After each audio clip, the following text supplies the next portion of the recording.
معروف پاکستانی اداکار عدنان صدیقی نے دعویٰ کیا ہے کہ ARY نیوز پر چلنے والا ان کا ریئلٹی شو تماشا بھارتی ریئلٹی شو بگ باس کی کاپی نہیں ہے۔ عدنان صدیقی نے کہا کہ یہ ایک اوریجنل ریئلٹی شو ہے جو بگ باس سے مماثلت تو رکھتا ہے، لیکن یہ اس کی کاپی ہرگز نہیں ہے۔ ان کے بقول تماشا میں میزبان یعنی میں بذات خود تماشا گھر جا کر مہمانوں کے ساتھ نہ صرف وقت گزارتا ہوں بلکہ ان کے ٹاسک میں ان کی مدد بھی کرتا ہوں، جبکہ بگ باس میں میزبان یا تو کیمرے کے پیچھے ہوتا ہے یا پھر کسی دوسرے سیٹ پر۔ پاکستان میں گیم شوز اور ریئلٹی شوز کا تصور نیا نہیں ہے، لیکن حال ہی میں ARY ڈیجیٹل پر پرائم ٹائم میں نشر ہونے والے ریئلٹی شو تماشا پر صارفین کی جانب سے ملا جلا رد عمل ظاہر کیا جا رہا ہے۔ یہ پہلا موقع نہیں جب ARY ڈیجیٹل نے ریئلٹی گیم شو کا کوئی نیا فارمیٹ متعارف کرایا ہو۔ ماضی میں اسی چینل پر پاکستانز نیکسٹ میگا سٹار، دیسی کڑیاں، دم ہے تو انٹرٹین کر، کامیڈی کنگ، دی ریئل مقابلہ، نچلے اور میڈوینچرز جیسے ریئل شوز نشر کیے جا چکے ہیں۔ چند لوگ تماشا کو بھارت کے مقبول ریئلٹی شو بگ باس سے مشابہت پر تنقید کا نشانہ بنا رہے ہیں، جبکہ کچھ کے خیال میں پرائم ٹائم میں اس شو کو نشر کرنے سے ڈرامہ انڈسٹری متاثر ہو سکتی ہے، لیکن ARY ڈیجیٹل کی انتظامیہ اس طرح کے الزامات کو رد کرتی ہے۔ ARY ڈیجیٹل کے head of production Obaid Khan کا کہنا ہے کہ نہ تو تماشا کسی شو کی کاپی ہے اور نہ ہی یہ پہلا موقع ہے کہ ان کے چینل نے پرائم ٹائم پر ریئلٹی شو چلایا ہو۔ ان کے بقول ARY ڈراموں کے ساتھ ساتھ ریئلٹی شوز اور گیم شوز کے حوالے سے بھی ایک منفرد مقام رکھتا ہے۔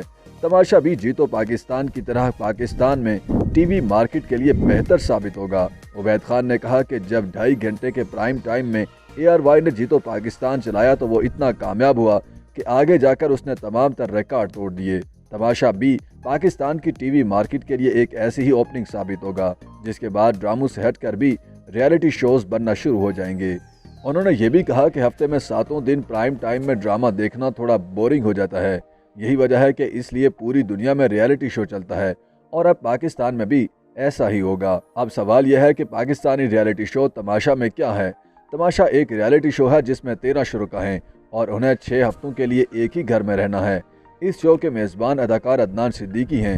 شو میں عدنان صدیقی تمام شرکاء سے ہر ہفتے مخصوص ٹاسک کراتے ہیں، جبکہ ہر ہفتے کسی ایک شخص کو شو سے خارج کر دیا جاتا ہے۔ 20 اگست سے آن ایئر ہونے والے اس شو میں اداکارہ آمینہ ملک، سعیدہ امتیاز، مائرہ خان، حمیرہ اصغر، مریحہ صفدر اور اداکار عادل عدیل امجد، عمر عالم اور سائم علی شامل ہیں۔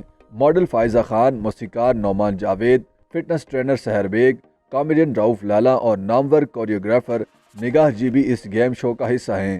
ریئلٹی شو کے فارمیٹ میں ایک سیلیبریٹی گیسٹ کی بھی گنجائش ہے جو شکاری کے طور پر انٹری مارتا ہے اور اپنے ساتھ ایک گیسٹ کو لے جاتا ہے۔ تماشا کے مداری عدنان صدیقی نے کہا کہ یہ ایک اوریجنل ریئلٹی شو ہے جو بگ باس سے مماثلت رکھتا ہوگا، لیکن یہ اس کی کاپی نہیں ہے۔ ان کے بقول ہمارے پروگرام کو بگ باس کی کاپی کہنا درست نہیں۔ تماشا میں میزبان یعنی میں بذات خود تماشا گھر جا کر مہمانوں کے ساتھ نہ صرف وقت گزارتا ہوں بلکہ ان کے ٹاسک میں ان کی مدد بھی کرتا ہوں، جبکہ بگ باس میں میزبان یا تو کیمرے کے پیچھے ہوتا ہے یا پھر کسی دوسرے سیٹ پر۔ ان کا کہنا تھا کہ وہ تماشا کا حصہ بننے کے کام کو میزبانی نہیں کہہ سکتے کیونکہ اس میں وہ خود ایک مہمان کے طور پر نظر آتے ہیں۔ تماشا کے بارے میں ہم ٹی وی کی head of script Saira Ghulam نبی کا دعویٰ ہے کہ یہ نہ ریئلٹی شو ہے اور اسے گیم شو بھی نہیں کہا جا سکتا۔ ان کا کہنا تھا کہ اس طرح کے شوز کہنے کو ریئلٹی شوز تو ہوتے ہیں لیکن ان میں جو کچھ ہوتا ہے وہ ریئل نہیں ہوتا۔ بگ باس ہو یا تماشا، اس قسم کے شوز کے فارمیٹ اور سکرپٹ اسی طرح ہوتے ہیں جس طرح ڈرامے لکھے جاتے ہیں۔ ان کا کہنا تھا کہ اس قسم کے پروگراموں کو عوام کی اکثریت سچ سمجھتی ہے جو کہ درست نہیں ہے۔ چینل انتظامیہ پر ذمہ داری عائد ہوتی ہے کہ وہ ناظرین کو دھوکہ نہ دیں بلکہ سوچنے پر مجبور کریں۔ سوشل میڈیا صارفین کی جانب سے تماشا پر ملا جلا رد عمل سامنے آ رہا ہے۔ کسی نے اسے بگ باس کی سستی کاپی قرار دیا تو کسی کے خیال میں اس کے سیگمنٹ بھارتی شو سے اٹھائے گئے ہیں۔ ایک صارف نے ٹویٹر پر میم شیئر کیا جس میں لکھا تھا کہ بگ باس کے مداحوں نے تماشا دیکھ کر استغفر اللہ کہا۔ سائمہ خان نامی صارف نے شو کو پاکستانی ثقافت کے منافی قرار دیا۔ ندا علی کے خیال میں اس شو کا نام بالکل ٹھیک رکھا گیا کیونکہ یہ کسی تماشے سے کم نہیں۔ بلال احمد نامی صارف نے تماشا کی طرفداری کرتے ہوئے کہا کہ بھارتی شو بگ باس خود ایک انٹرنیشنل شو کی کاپی ہے، اس لیے تماشا پر تنقید بے جا ہے۔ YouTube پر گوگلی انٹرٹینمنٹ دیکھنے کے لیے youtube.com کی سرچ بار میں گوگلی انٹرٹینمنٹ ٹائپ کریں۔ گوگلی انٹرٹینمنٹ کے پیج پر سرخ رنگ کے سبسکرپشن والے بٹن پر کلک کرنا نہ بھولیے۔ YouTube پیج پر اپلوڈ ہونے والی ویڈیوز سے باخبر رہنے کے لیے بیل آئیکن پر کلک کیجیے۔ آپ کو ہر نئی ویڈیو کے بارے میں نوٹیفیکیشن موصول ہو جائے گا۔